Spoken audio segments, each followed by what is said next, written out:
ज्येष्ठ नेते आहेत, महाविकास आघाडीतले सुद्धा महत्त्वाचे नेते आहेत। मात्र स्थानिक स्वराज्य संस्थांच्या निवडणुकांची गणितं वेगळी असतात। अर्थात मुंबईमध्ये लढताना आम्ही कसे लढणार आहोत या संबंधाने मला असं वाटतं की काँग्रेसचे प्रदेशाध्यक्ष अधिकृतपणे भूमिका मांडतील, त्यावेळी आमच्याही पक्षाचे वरिष्ठ नेते अधिकृतपणे भूमिका मांडतील। आता नगर परिषदेच्या इलेक्शन्स चालू आहेत, सो नगर परिषदांच्या निमित्ताने जो ग्रामीण भाग आहे तिथे आमचं जास्त कॉन्सन्ट्रेशन आहे।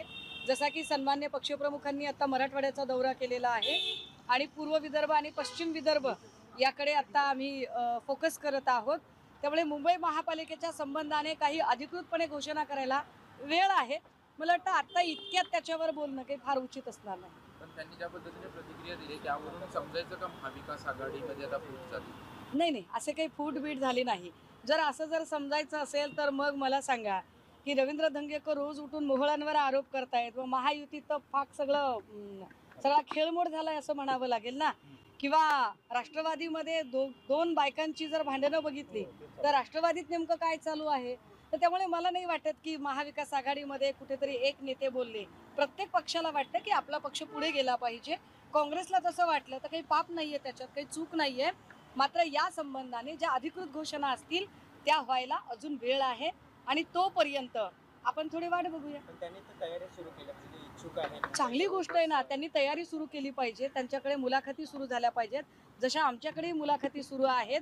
अजून 2-3 दिवसामध्ये आमच्याकडचे जवळपास सगळे उमेदवारांची निश्चिती होईल आणि 2-3 दिवसामध्ये बऱ्यापैकी मुंबईतल्या सगळ्या ठिकाणच्या उमेदवारांचे गो अहेड दिलेले असतील। त्याचबरोबर मनसेसोबत इतकी चर्चा सुरू असताना मनसेचे संदीप देशपांडे यांनी सांगितले की आम्ही जवळपास 227 पैकी 227 जागांवर आमची तयारी सुरू आहे, परंतु साधारणतः 125 जागांची यादी महत्त्वाची काढली गेली आहे। चांगली गोष्ट आहे ना, याच्यात काय वाईट काय आहे?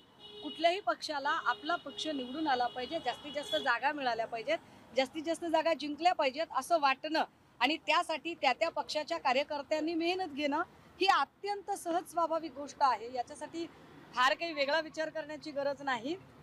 मी म्हणतेय की अधिकृत ज्या घोषणा व्हायच्या आहेत त्याला अजून वेळ आहे। आता जो टेम्पो आहे हा टेम्पो नगर परिषद इलेक्शनचा टेम्पो आहे। नगर परिषदच्या नंतर जिल्हा परिषद पंचायत समिती आहेत, महापालिकेला अजून वेळ आहे।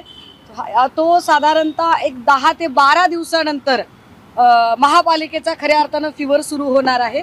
त्यावेळेला अधिकृतपणे सगळ्याच पक्षाचे लोक बोलतील। त्याचबरोबर रुपाली चाकणकर यांच्यावर टीका केल्यामुळे रुपाली ठोंबरे बदले यांना पुन्हा कुठेतरी फटका बसलेला दिसून येतो, कारण प्रवक्त्यांचे यादीत जे नाव आहे ते काढण्यात आलेलं आहे। नाही, चाकणकर हा अत्यंत क्षुद्र विषय आहे, मला काही त्याच्यावर काही फार बोलत नाही। पण मुद्दा एक नक्की आहे, जी यादी खरं तर त्यांनी कोणाला त्यांच्या यादीत घ्यावं, काय करावं तो त्या पक्षाचा सर्वस्वी प्रश्न आहे। पण जर यादी नीट बघितली तर एक गोष्ट प्रकर्षाने जी आम्हाला जाणवते ती अशी की कुठेतरी दादा आणि दादांच्या लोकांवर सुनील तटकरेंनी पूर्णपणे सरशी केली आहे की काय? तटकरे पक्षामध्ये टेक ओव्हर करतायत का दादांना, असं चित्र दिसतंय। कारण दादांच्यासाठी सातत्याने जीव तोडून भूमिका मांडणारे अमोल मिटकरी असतील, रुपाली ठोंबरे असतील, या लोकांना यादीतनं बाजूला केलंय। पण त्याच वेळेला तटकरेंच्या बद्दल कुणी एक भ्रह शब्द बोलला, त्या माणसाला बुकलून काढणारा सूरज चव्हाण मात्र त्या यादीमध्ये दिसतोय। हे जर सगळं चित्र बघितलं तर निश्चितपणे दादांच्या पेक्षा तटकरेंचा पक्षातला प्रभाव अधिकचा वाढत आहे का असं चित्र दिसायला लागेल। तुमच्यासोबत येऊ शकतात किंवा काही बोलणं वगैरे झालेलं आहे? एक लक्षात घ्या, रुपाली ठोंबरे ही माझी अतिशय चांगली मैत्रीण आहे आणि ती मैत्रीण राहील। कारण रुपाली ठोंबरे ना तिला ईडीचं बॅगेज आहे, ना तिला सीबीआयचं बॅगेज आहे, ना क्राईमचं बॅगेज आहे। रुपाली ठोंबरेने आयुष्यात काहीही डिसओन केलेलं नाही। सर्वार्थाने बाई म्हणून सुद्धा असणारी जी इमेज, ती अतिशय क्लीन इमेजची महिला आहे। अशी महिला कुठल्याही पक्षात येणं कुणालाही आवडेलच, तो काही प्रश्न नाही। पण माझ्या पक्षात ती यावी म्हणून तिचं त्या पक्षात नुकसान व्हावं असा विचार करणाऱ्यांपैकी मी नक्की नाही। जर तिचा त्या पक्षात तिला स्कोप मिळत असेल तर निश्चितपणे तिने त्या पक्षामध्ये काम करावं।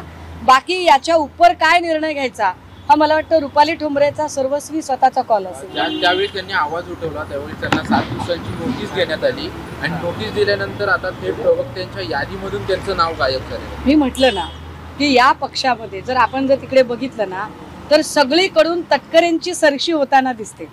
तटकरेंची माणसं तटकरेंनी व्यवस्थितपणे प्लांट केलेली आहेत आणि कुठेतरी दादांना टेकओव्हर करण्याचा प्रयत्न सुनील तटकरे आणि त्यांच्या सगळ्या गटाकडून होताना दिसत आहे आणि कदाचित म्हणूनच ही बाकीची सगळी जी अत्यंत नावं काय बोलता येईल अशी नावं ती पुढे दिसत आहेत. पण एनिवे दादा त्याच्या समोर असतील. जर कोंडी होत असेल तर आपला पक्ष दरवाजा उघडा करणार का किंवा तसा विचार केला रुपाली ठोंबरेने तशी इच्छा व्यक्त करावी. जर रुपाली ठोंबरेंची इच्छा असेल तर आवडेल की आम्हाला, न आवडेल काय झालं. त्याचबरोबर कोरेगाव पार्कच्या जमिनीचा व्यवहार रद्द केल्याची घोषणा ही अजितदादांनी केली, परंतु अद्याप देखील तो व्यवहार अद्याप रद्द केला नाही. कारण तो रद्द करण्यासाठी ती शीतल तेजवानी आणि दिग्विजय पाटील यांना त्या ऑफिसमध्ये जावं लागेल आणि त्यानंतर तो रद्द करावा लागेल, परंतु पोलिसांनाच ते सापडत नाही येतात. मुद्दा हा आहे की तुम्ही एखादी चोरी केली आणि चोरीचा मुद्देमाल परत केला म्हणून काय चोरीचा गुन्हा रद्द होतो? असं होत नाही. तो गुन्हा तसाच कायम राहणार आहे. आणि तोच का बरं? एकटा पार्थ पवारचाच गुन्हा नाही तर अशा पद्धतीचा फौजदारी गुन्हा मुरलीधर मोहोळवर सुद्धा दाखल झाला पाहिजे. मुरलीधर मोहोळची सुद्धा सेम घटना आहे. उलट भाजपा आणि राष्ट्रवादीचा जर विचार केला तर फडणवीसांनी स्वतःच्या पक्षाच्या मोहळांवर गुन्हा दाखल केला नाही किंवा मोहोळच्या प्रकरणात एकही अधिकारी निलंबित बडतर्फ झालेला नाही. सो त्याचाही विचार झाला पाहिजे. दुसरा मुद्दा असा की अमेडिया कंपनीची जर आर्थिक क्षमता बघितली तर त्या क्षमतेपेक्षा जास्तीचं व्यवहार म्हणजे 100 कोटीची ज्या कंपनीची क्षमता नाही ती कंपनी 300 कोटीचा व्यवहार करते. तेव्हा 300 कोटी येतात कुठून? हे 300 कोटी दिले कुणी? कारण स्वाभाविक आहे की राज्याचे उपमुख्यमंत्री तथा पार्थ पवार यांचे पितामह सन्माननीय अजितदादा असं सांगत आहेत की मला हा व्यवहारच माहीत नाही. जर दादांना व्यवहार माहीत नाही तर दादांना आर्थिक घडामोडी माहीत नाही. मग हे 200 कोटी आले कुठून? हा पैसा नेमका कुठून उभा केला? कोणत्या बँकेने कर्ज दिलं? कर्ज देणाऱ्या बँकेचं नाव काय? कितीतरी प्रश्न अनुत्तरित आहे, ज्या प्रश्नांवर येणाऱ्या काळामध्ये शिवसेना उद्धव बाळासाहेब ठाकरे अजून तीव्र पद्धतीने पुण्यामध्ये निदर्शनं आणि आंदोलनं करेल.